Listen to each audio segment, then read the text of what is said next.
Union bank থেকে ২৮,০০০ কোটি টাকা লুটে নিয়েছে এস আলম গ্রুপ, এমন তথ্য দিয়েছেন ব্যাংকটির বর্তমান চেয়ারম্যান ফরিদউদ্দিন আহমদ।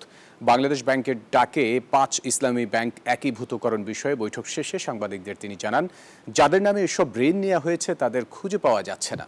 বলেন, আমানতকারীদের স্বার্থে বাংলাদেশ ব্যাংকের সিদ্ধান্ত মেনে নেবে তার ব্যাংক।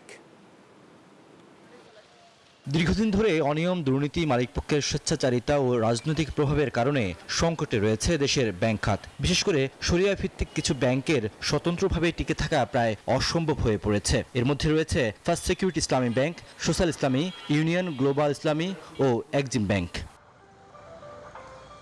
এমন বাস্তবতায় ৫টি শরিয়া ভিত্তিক ব্যাংকে একীভূত করে একটি বৃহৎ শক্তিশালী রাষ্ট্রায়ত্ত ইসলামী ব্যাংক গঠন করতে চায় বাংলাদেশ ব্যাংক। গেল রোববার থেকে চলছে ব্যাংকগুলোর চেয়ারম্যান এমডিদের সাথে বৈঠক। এরই ধারাবাহিকতায় বুধবার সকালে কেন্দ্রীয় ব্যাংকে বৈঠকে যোগ দেন ইউনিয়ন ব্যাংকের চেয়ারম্যান এমডি সহ ঊর্ধ্বতন কর্মকর্তারা। প্রায় ৩ ঘন্টার বৈঠক শেষে ইউনিয়ন ব্যাংকের চেয়ারম্যান সাংবাদিকদের বলেন, বিগত দিনে ব্যাপক আর্থিক অনিয়ম হয় তার ব্যাংকে। জানান, লুট হয়েছে ২৮,০০০ কোটি টাকা। আপনারা সবাই জানেন যে এই ব্যাংকটা হলো এস আলম সংক্রান্ত। এখানে প্রায় ৯২% যে টাকা যেভাবে আপনার ওনাদের হাতে চলে গেছে দুর্নীতির মাধ্যমে। এস আলমের গ্রুপের এখন যে আউটস্ট্যান্ডিং প্রিন্সিপাল বিভিন্ন সময় থেকে তো নেওয়া, এটা এখন প্রায় ২৮,০০০ কোটি টাকার মতো দাঁড়িয়েছে। ধরুন নেট অফ করলেও ২৬,০০০ কোটি টাকার কম না, এটা শুধু ওনার কাছে পাওয়া।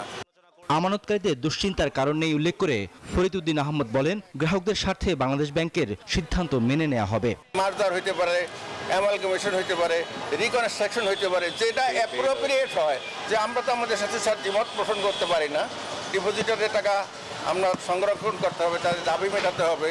আমরা তাদেরকে এটাই বলতে চেয়েছি যে আমরা ইন দি ফিল্ড আমরা খুবই অসুবিধার ভিতরে আছি, কারণ সবসময় ডিপোজিটররা তাদের টাকা নেওয়ার জন্য আসে, আমরা তাদেরকে সবসময় অনার করতে পারছি না।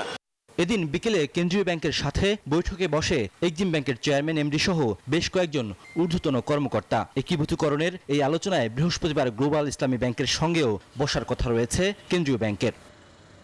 রিয়াদ সুমন, নিউজ 24, ঢাকা।